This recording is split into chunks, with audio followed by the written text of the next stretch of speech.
Imagine being born in the 1800s with Down syndrome at a time when the world had no name for your condition, no understanding of your mind, and no compassion for your difference. In the Victorian era, society viewed intellectual disability through a lens of fear, superstition, and pseudoscience. People with Down syndrome weren't seen as individuals. They were labeled, hidden, institutionalized, or worse, called idiots, imbeciles, or feeble-minded. They were treated as less than human, medical anomalies, or burdens to be removed from sight. But behind the brick walls of asylums, and in the margins of dusty medical records, there are stories. Stories of children abandoned, families torn apart, and institutions that promised care but delivered suffering. And yet, within that darkness, flickers of humanity survived.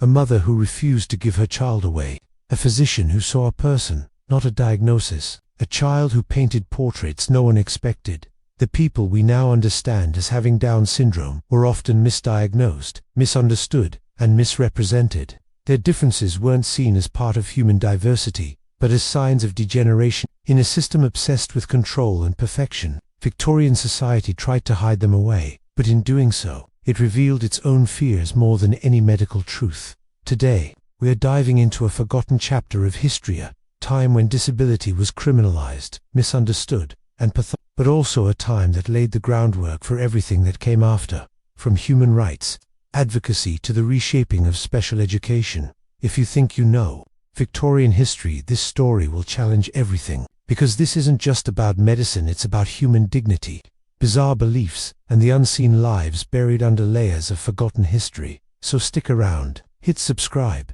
and let us know in the comments, what's the darkest or most shocking historical medical practice you've ever heard of? By the end of this journey, you won't just see history, you'll feel it. In Victorian England, the concept of disability didn't exist the way we understand it today.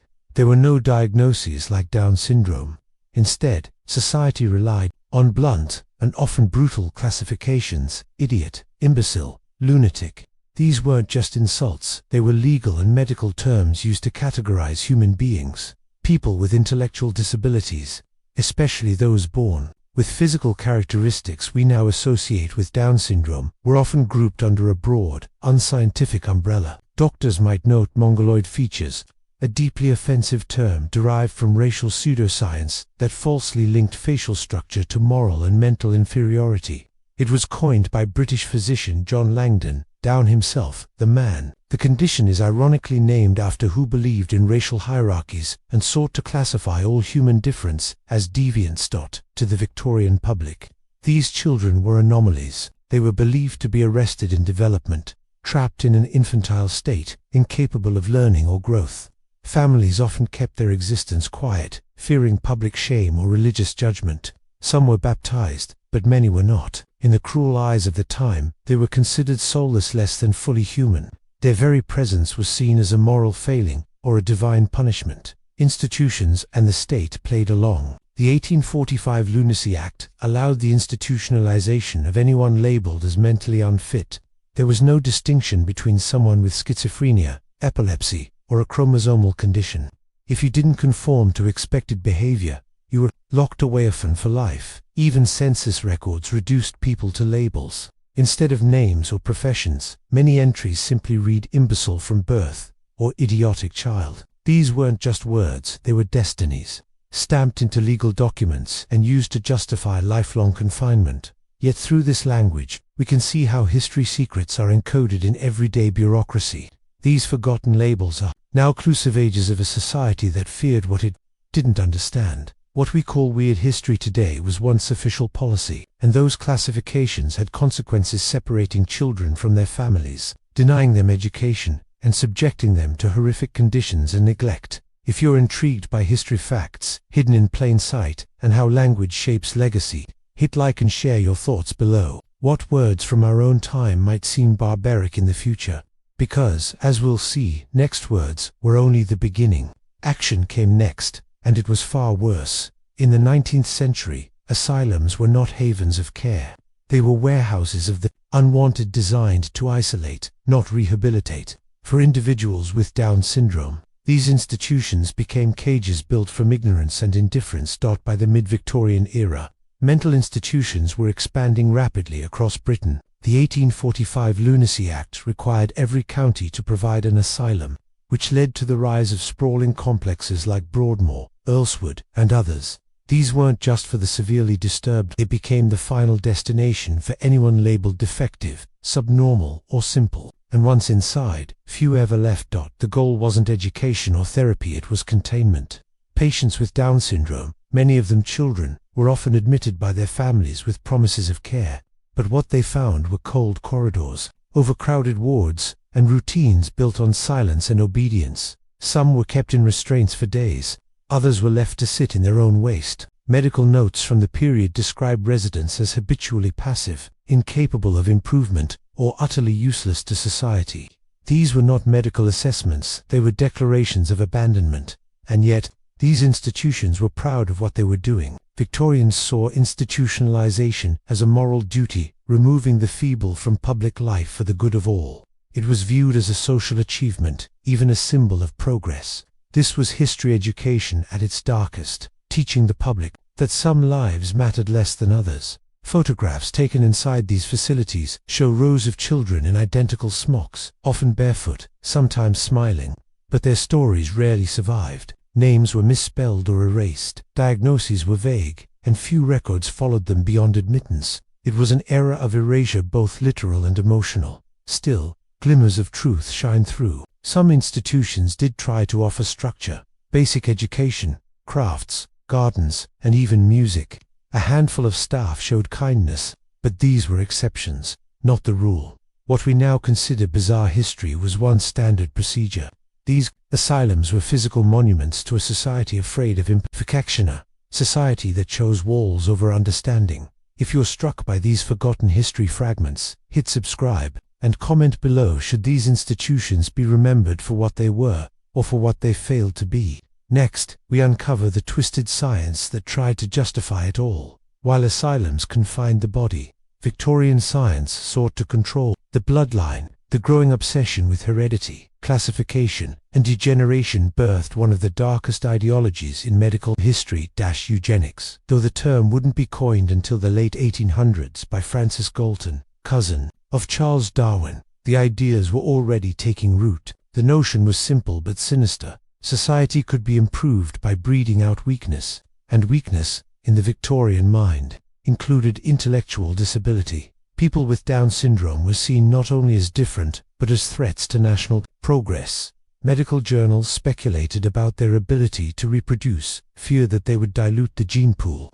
Families were encouraged to institutionalize or sterilize their children, not just for care, but for the supposed good of the human race. Entire medical institutions supported these views, embedding them into treatment strategies and even public health policy. And then came the cures. Physicians, desperate to fix what they did not understand, turned to horrific experiments. Children were subjected to forced fasting, bloodletting, mercury treatments, electric shocks, and isolation. Some were tested with early forms of psychiatric drugs.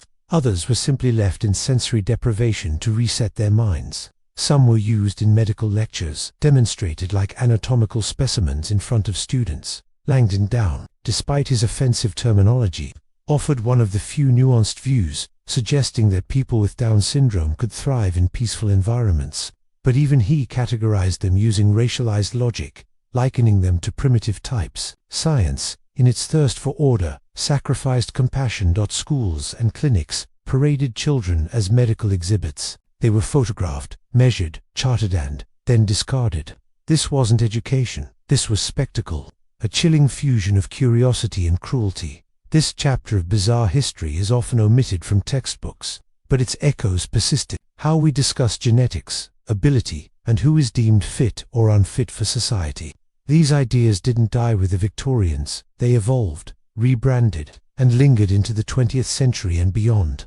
Understanding this part of the past isn't just about remembering, it's about responsibility, because the same scientific systems that produced vaccines and surgical breakthroughs also enabled unsolved moral failures. If you're drawn to history's secrets, dark discoveries, and the ethics of progress, give this video a like, and tell us in the comments, how should science confront its own history?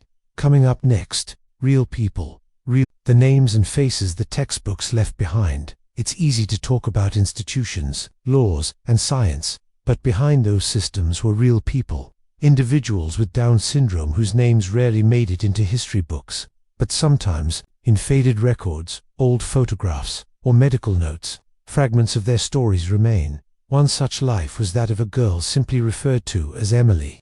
Admitted to Earlswood Asylum at the age of 8, her file described her as gentle, fond of flowers, and slow to speak. She loved brushing doll's hair and humming nursery songs. Her diagnosis, hopeless idiocy. She lived there until her death at 37, the only personal record left. Behind was a note by a caretaker. Emily smiled when touched by sunlight. Then there was Alfred, a boy who entered the system at age 5. Records say he often tried to mimic the staff, carrying empty buckets and pretending to sweep. He was considered amusing but unadducible. His parents visited once, never again. He died before age 10. His death certificate listed failure to thrive, a phrase that masked deep neglect. These weren't isolated cases. They were the norm. Individuals with Down syndrome were placed in institutions, not because they were dangerous, but because society didn't know what else to do with them. They were hidden away, out of fear, shame, and the mistaken belief that they were incapable of joy, connection, or learning. But not all stories were grim. In rare cases, families refused to institutionalize their children. In small communities, some were accepted, even cherished. There are accounts of children with Down syndrome growing up as part of village life, helping with chores, dancing at fairs, and being seen for who they were and not for what they lacked. In 1885, an obscure but powerful letter was published in a small-town paper. It was written by a father describing his son, Thomas, as the kindest soul I've ever known. He wrote, though he learns slowly, he teaches quickly patience, laughter, and grace. That letter, rediscovered over a century later, challenges every assumption we were taught about value, intelligence, and contribution. Some photographs even show children with Down syndrome in classrooms, participating in basic education, music, and crafts. Though rare, these glimpses prove they were capable, expressive, and deserving of much more than silence. These human details remind us that history facts are more than data, they're legacies. And these legacies challenge the myths created by strange history and weird medicine. Even today, countless individuals with disabilities are still fighting for visibility, rights, and respect. The Victorians didn't just fail these people, they tried to erase them. But they left behind clues, evidence that they lived, felt, and mattered. If these stories moved you, leave a comment below. Which voice from history would you bring back, if you could? And don't forget to subscribe for more forgotten history, bizarre discoveries, and the unsolved mysteries of lives that deserved to be seen. Next, we uncover the rare lights that managed to shine in the darkness. In a time dominated by institutional walls, cold diagnostics, and the silence of erasure, there were still those who chose compassion. These quiet acts of resistance by parents, caregivers, and even a few doctors became the hidden victories of the Victorian era. Take the case of a woman named Mary S., a seamstress in Yorkshire, who refused to institutionalize her daughter, Sarah, born in 1869 with clear features of what we now recognize as Down syndrome. In a society that urged secrecy, Mary chose visibility. Sarah was raised alongside her siblings, attended church every Sunday, and was taught to sew. Local letters later described her as a girl with a bright bow and brighter smile. These rare stories of familial inclusion were radical for their time. In an age when weird history viewed difference as deformity, acts of love became revolutionary. Every hug, every birthday celebration, every small opportunity given to a child like Sarah was a form of protest against the prevailing darkness. Even within some institutions, a few staff members broke from the norm. Diaries of a nurse named Eliza, who worked at an asylum in Kent, described moments of gentle care, singing to residents, sneaking in sweets, reading aloud fairy tales. She wrote of one child with Down syndrome, "He giggles when I say mischief. He knows it's his name." In a place designed to suppress humanity, she offered moments of joy, and outside the walls, in quiet corners of the medical world, some began to question the status quo. Progressive physicians proposed training schools instead of confinement. Early educators noted that children with intellectual disabilities could learn basic literacy, music, and crafts if only given the chance. It was the faint beginning of what we now know as special education and inclusion. These were the seeds of change, small, fragile, but planted. They didn't overthrow the system, but they stood in quiet defiance of it. And perhaps the greatest light was the resilience of the children themselves.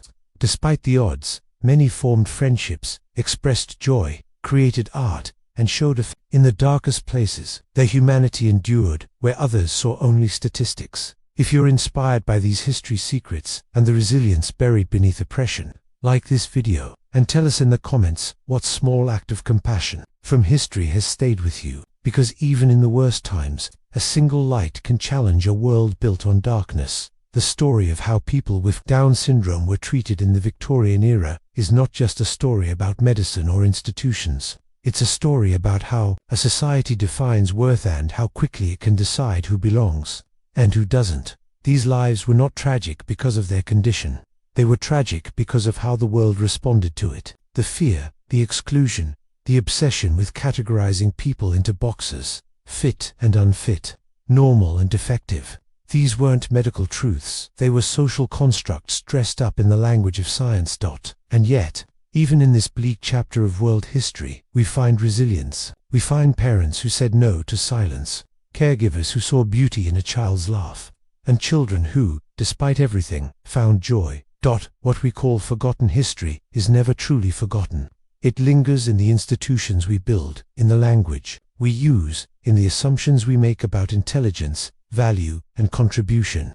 The Victorian era tried to erase these lives, but history has a way of remembering, especially when we choose to look deeper. If this story moved you, if it opened your eyes to a part of the past that rarely gets told, please hit that subscribe button. Share this with someone who cares about human rights. And leave a comment. What do you think is the most overlooked injustice in all of history education? Because understanding strange history, bizarre policies, and unseen lives isn't just about the past, it's about what kind of future we want to build together. And if you're still here, thank you. You didn't just watch a video, you helped reclaim a piece of truth that matters. Until next time, keep questioning the stories you've been told, and never forget, some of the most powerful voices are the ones history tried hardest to